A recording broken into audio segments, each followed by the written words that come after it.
This is Priyakshi from evreporter.com. And in this session, we are going to talk about last mile logistics. And I'm joined by Rajiv YSR, who is the Chief Operating Officer at Avan India. So Rajiv has been instrumental in setting up EV delivery business at Gati. He has set up the EV operations for deliveries by IKEA and other e-commerce players like Big Basket, Amazon, and Flipkart. My first question is that right now there are two kinds of EVs we see in the last mile delivery space. One is the Yeah. L5 vehicles, and then there are LCVs like retrofitted Tata Ace. So, in your experience, what works where and what works better? See, I think both these applications have their own market, Priyanki. Let me give you an example. If you look at deliveries that are done through Amazon, example, right? So Amazon has got different categorization of their products, basis the volume of the products. Say, for example, all products up to the size of the shoe box, right, are categorized into one, and then probably all the white goods are categorized into the other, correct? And then now you also need to look at the deliverable times. Say, for example, a Tata Ace with a bigger volume can of course accommodate lot many such right shoe size box products, but then it takes more than say 10-12 hours for this vehicle to go around the city and then start distributing, right? Now look at the on the other hand, look at a small three-wheeler electric, right? So it only can accommodate some, and then the turnaround times are faster. I mean, within 4 or 5 hours it can come, it can deliver and come. So from the customer's perspective, it appears as if, yeah, I've just ordered in the morning, or I've just ordered in the last night, and before noon's time it was here, right? So whenever people are looking at shorter routes time, I mean shorter delivery times, shorter turnaround times, and the goods are not heavier, neither too heavy nor too volumetric in nature, but can actually fit into these containers, I think three-wheeler electric is the best fit there. Look at the other customer of mine where we do the deliveries, IKEA. IKEA, you know, is a furniture company, right? And most of their for example, wall hangings or the curtain rods or the sofa sets, you take anything, right? They're not heavy, but they are very well designed, but they are definitely bulkier, and then they can't fit into this 4 feet 5 feet containers, right? And they need products like Ace, at least minimum Ace, because there are no products at 407 and those kind of a model at this point of time in terms of EV. Now when you look at them, these are the ideal products for them, and here the point is not about the faster deliveries, right? I mean, here it is all about the product reaching the house safe and it is being fitted, right? So here the right business or the right product that fits into this category is a Tata Ace EV. And why the retrofits? I mean, why are we retrofitting a Tata Ace that is an ICE product? Are there no suitable vehicles in the market to do those deliveries? I think Priyashi, this is a very, very brilliant question that you have asked, right? Now, let me give a very, very simple answer. Imagine if Tata or Mahindras come up with a product built from scratch, similar to the tune of Tata Ace, and I think then there is no problem. The vehicle is going to hit right from day one. But now what's happening is, if you look at the market, most of the electric vehicles at this time are manufactured and launched by the startups, right? The big guys are yet to come into the game. They are kind of at the fence watching, okay, let me see what's happening here, what's happening there, right? That's the kind of posture that they're carrying.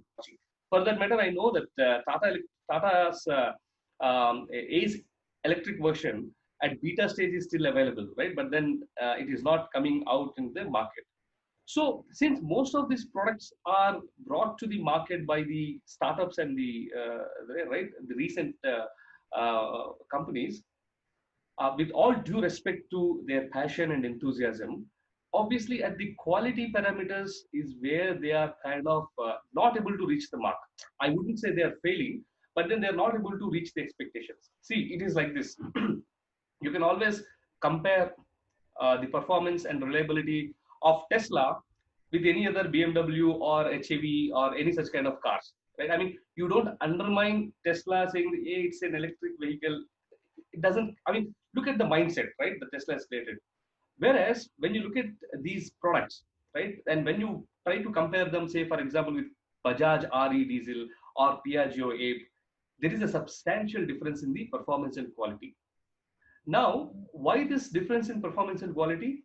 There are two reasons for it. One, the actual mechanical build of the vehicle, and number two, the electrical components and then the electrical integration that is required to make it EV. Now, since these startups are handling both of them, they are not able to get a full marks in both the areas.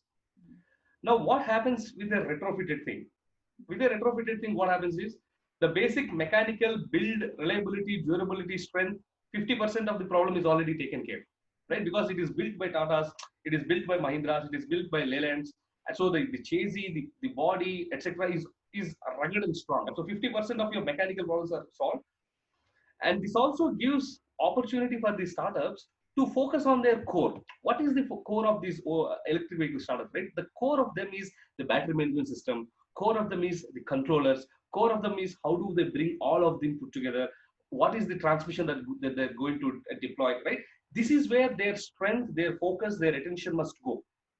But since they are also building the product from scratch, now that is kind of diverse into these two. And hence, none of them is making that particular impact like Tesla would make, right?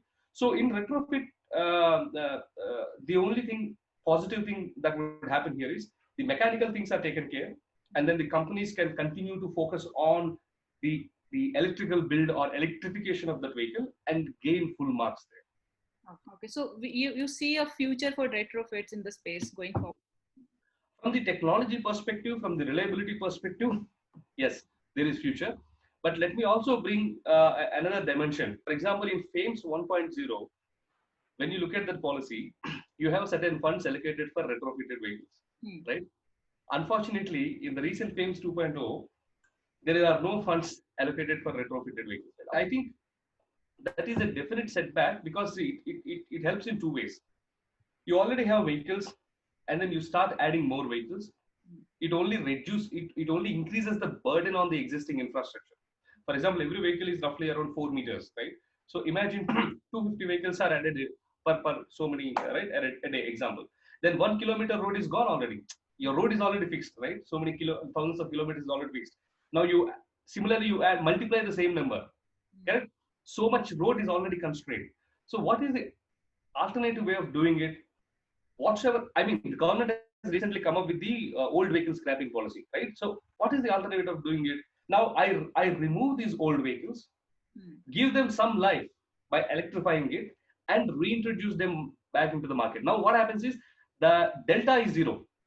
The delta net addition is zero. The infrastructure is same, but only what's happening, the carbon footprint. Say for example, there were 100 vehicles initially. Now say 10 vehicles have been withdrawn, refitted, refurbished, and then they are pumped back into the system.